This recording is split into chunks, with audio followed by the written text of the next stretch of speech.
Le repère du génie à tête de bouc. Un couple eut 3 garçons. Au premier, il donna le prénom Fakame, celui qui obéit au père, parce qu'il faisait toujours ce que son père lui demandait de faire. Le deuxième s'appela Bakame, celui qui obéit à la mère. Lui ne refusait jamais ce que sa mère lui demandait de faire. Comme le troisième n'obéissait à personne et faisait les choses à sa tête, le couple le nomma Yerekame, celui qui n'en fait qu'à sa tête. Un jour, les 3 garçons et leurs parents étaient en train de cultiver leurs champs quand la pluie s'est mise soudain à tomber dreux. Ils allèrent s'abriter dans une grotte. Quelques instants après, arriva un être bizarre, cornu, qui avait 100 têtes, 100 yeux, 100 oreilles, et puait 100 lieues à la ronde.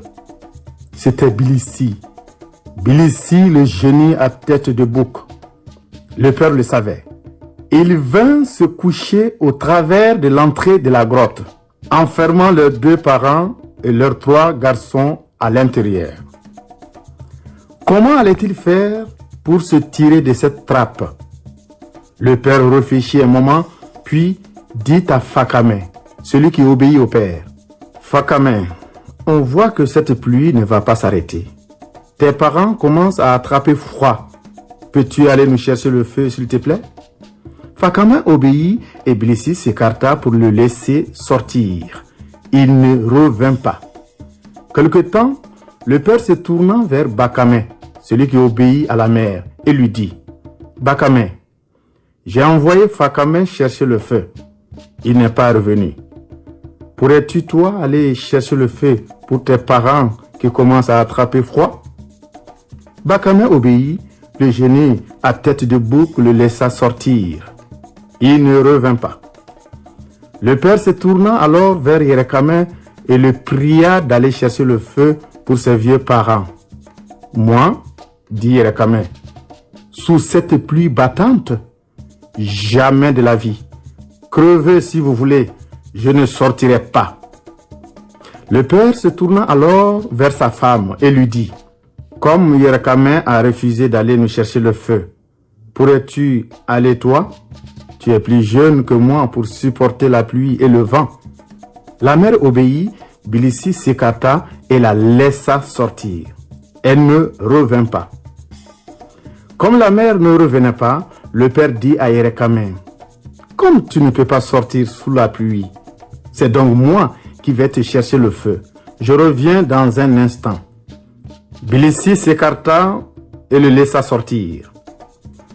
Mais à peine le père eut-il disparu que le génie à tête de bouc, qui avait 100 yeux, 100 mains et 100 oreilles, se dirigea droit sur Yerekame. Je savais que ton père rusait. Il voulait sauver sa famille. Je l'ai laissé faire en connaissance de cause. Mais comme toi, tu ne fais qu'à ta tête. Et hop, il se jeta sur Yerekame et le dévora.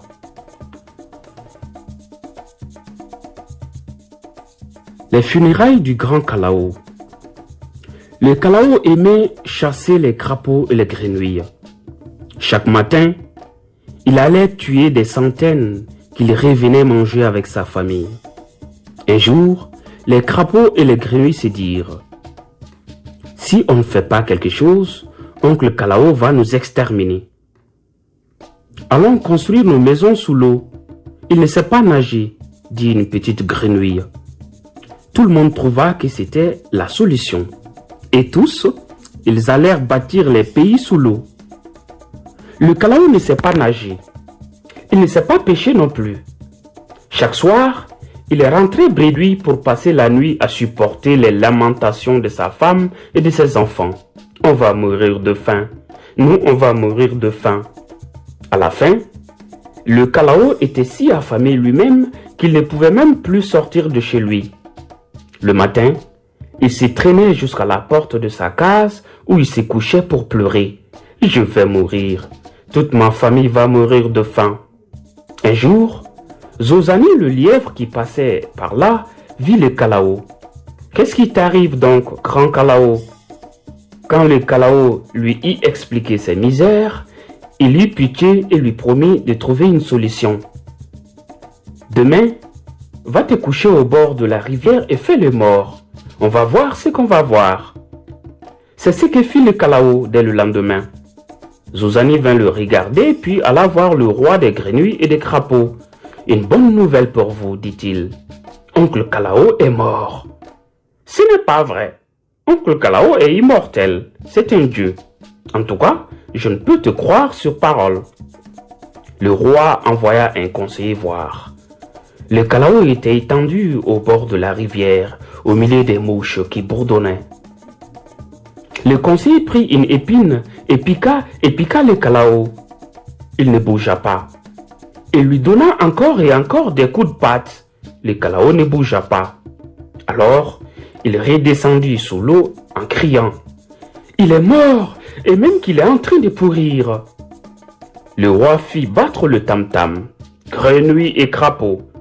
Tout le monde dehors tout de suite pour enterrer notre oncle bien-aimé. Une petite grenouille se dressa sur ses pattes et déclara « En tout cas, ce sera sans moi, et sans ma mère, et sans mon père, et sans mes frères et sœurs, et sans mes amis, parce que... » Il n'est pas mort, oncle Kalao. On le gifla. On lui dit de la fermer. Les autres sortirent avec Tam-Tam et Balafon. Ils allèrent faire un cercle autour du Kalao, chantant et dansant.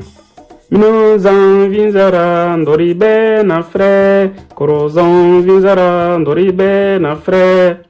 Oncle Kalao est mort, vive nous. Grand frère Kalao est mort, vive nous. Soudain, le Kalao sauta sur ses pattes pour les attraper. J'en avale pour ma propre faim, j'en mets dans mon sac pour ma famille. Seule la petite grenouille et sa mère, et son père et ses frères et sœurs, et ses amis lui échappèrent. Même pour chanter, aujourd'hui encore, ils se contentent de sortir le bout de leur nez pour lancer leur chant et replonger aussitôt dans l'eau.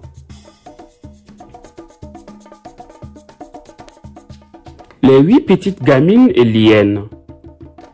8 petites gamines aimaient se promener dans les bois environnants. Un jour, alors qu'elles cueillaient des fleurs, la pluie commença à tomber. Elles cherchèrent un abri et virent une grotte. Elles y entrèrent. C'était la maison de l'hyène. Quelques instants après, l'hyène arriva en galopant. Dès qu'elle fut aux abords de la grotte, elle s'arrêta en s'exclamant « ça sent la petite gamine !» Puis, elle s'approcha de la grotte et regardant à l'intérieur, elle s'écria « Vous êtes combien, les petites gamines ?» Les 8 petites gamines répondirent d'une seule voix en chantant « 8 petites gamines, nous sommes bien 8 petites gamines pour remplir l'hyène jusqu'à la goule. » L'hyène bondit de joie et s'en alla galopant et chantant « 8 petites gamines pour remplir l'hyène, il faut que je raconte ça pour qu'on me croie. » Elle alla trouver une autre hyène pour lui apprendre la bonne nouvelle. 8 petites gamines bienvenues dans ma maison à moi, venues d'elles-mêmes, elles chantent si bien. Les hyènes revinrent d'eux. Ça sent les gamines ici. Vous êtes combien?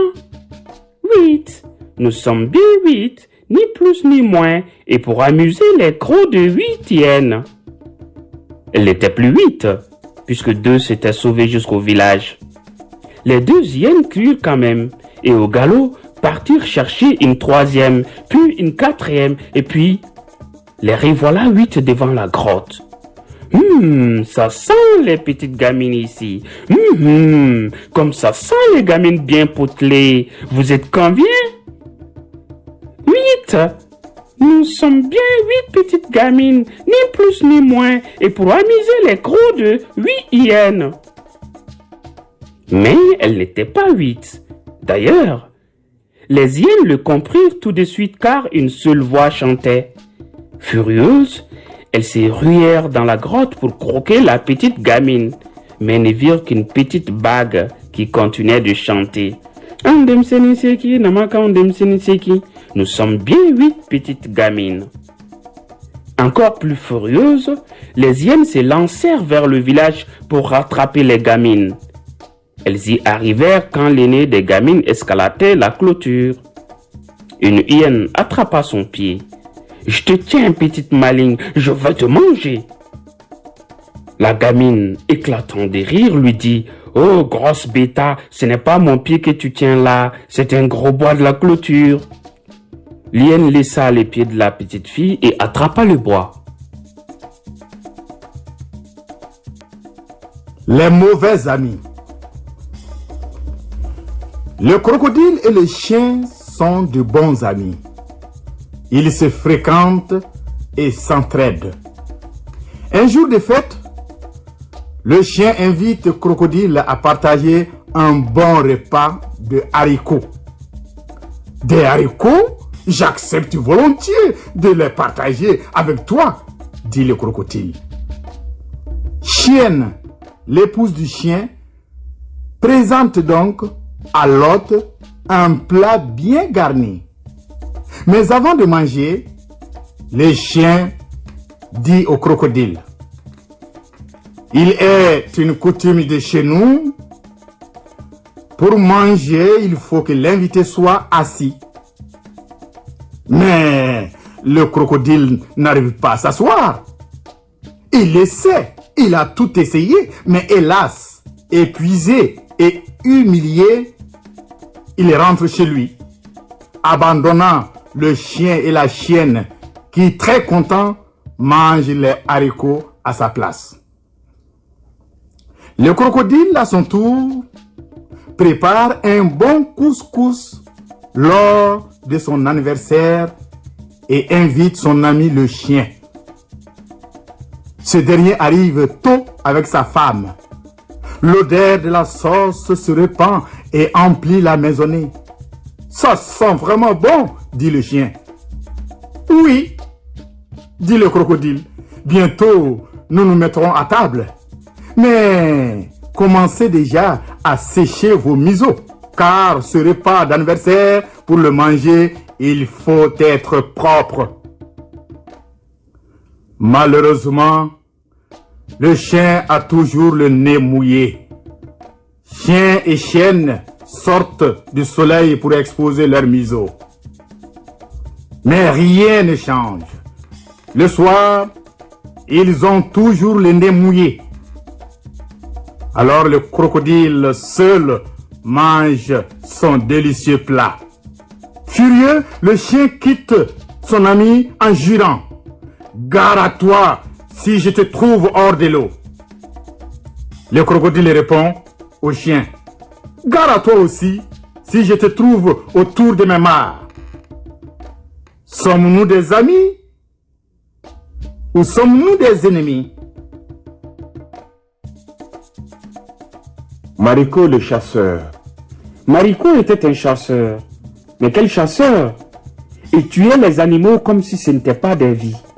Chaque jour, il en tuait des dizaines et des dizaines, dont il exhibait les têtes et les queues comme trophées.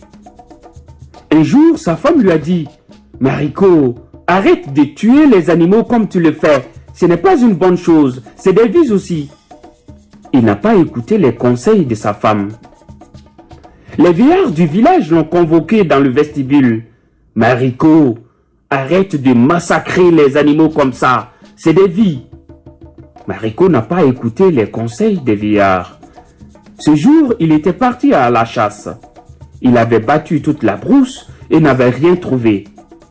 En rentrant à la maison, au bord d'une rivière, au dernier rayon du soleil couchant, il vit un grand lézard. Il pointa son arme sur le lézard et voulut le tuer. Mais le lézard se met debout comme un homme et lui chanta cette chanson. Kanan faka kanan manintenye, kanan manintenye, Marico kanan manintenye. Ne me tue pas, Marico, je ne suis pas un lézard comme les autres. Mais Marico lui dit: tant pis, même si tu chantes toutes les chansons de ton ventre, je vais te tuer et te rôtir. Pan, il tua le lézard Il le prend sur son épaule et rentre à la maison. Arrivé à la maison, il le jeta devant sa femme. « Tiens, madame, tu me prépares ça. »« Moi, préparer ça ?» lui répond sa femme. « Non seulement je ne vais pas le préparer, je ne vais pas le manger non plus, mais même mes enfants ne vont pas le manger. Tu comprends, Mariko? Je t'ai dit d'arrêter. Je t'ai dit d'arrêter de tuer les animaux comme tu le fais. Tant pis, moi-même je sais faire la cuisine et tu vas me voir le préparer et le manger. » Mariko prépara le lézard, mais même en mijotant dans la marmite, chaque morceau du lézard chante la chanson. « Ne me tue pas, Mariko, je ne suis pas un lézard ordinaire. » Le lézard est prêt. Mariko se met à le manger. Mais aussitôt qu'il finit de manger le lézard, voici qu'il attrape une grande soif. « J'ai soif, je meurs de soif. » Sa femme lui apporte un pot d'eau, il l'avale d'un trait. La soif s'aggrave. Il crie sur ses enfants, chacun lui apporte un pot d'eau, il les avale d'un trait. La soif s'aggrave. Alors il ne tient plus sur place. Il prend le canari d'eau, il boit toute la contenance. La soif devient pire. Il sort de sa maison, du village en courant, il court, il arrive au bord de la rivière. La rivière au bord de laquelle il avait tué le lézard. Elle se baisse, il commence à boire, à lamper l'eau, il boit, mais la soif s'aggrave au fur et à mesure qu'il boit. Son ventre gonfle, il boit. Son ventre finit par exploser et voici les morceaux du lézard qui sortent de son ventre et se recollent. Et voici le lézard, de nouveau lézard, qui se tient debout devant lui et lui fait face et lui dit « Mariko, je t'avais bien dit que je n'étais pas un lézard comme les autres. Toi, tu l'apprendras à tes dépens. »